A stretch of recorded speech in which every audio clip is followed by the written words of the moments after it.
Hi friends, good morning. అందరూ బాగుండాలి, అందులో మనం ఉండాలి.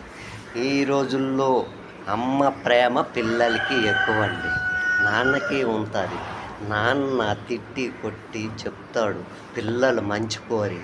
కనుక పిల్లలు ఏమనుకుంటారు, నాన్న తిడతాడు కొడతాడు, చెప్పడం రాదు అనుకుంటారు. కానీ ఆడు మంచి కోరి చెప్తాడని అనుకోరు. అమ్మ ప్రేమతో చెప్తుంది, కొట్టదు తిట్టదు.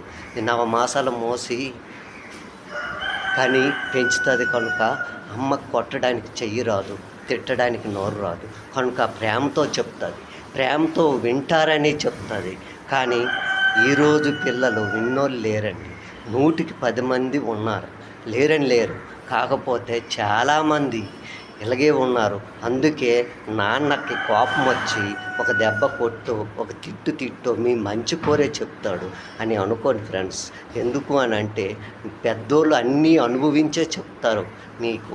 పెద్దోళ్ళ దగ్గర మీరు నేర్చుకోవాల్సింది చాలా ఉంది. కష్టపడి పెంచి పెద్ద చేస్తారు మిమ్మల్ని. ఆ కోపానికి తనకంటే ముందు మంచిగా బాగుపడాలనే అమ్మ నాన్న కోరిక, నాన్న కోరిక. కాదంటే అమ్మ ప్రేమతో చెప్తుంది, నాన్న కోపంతో చెప్తాడు, అంతే తేడా.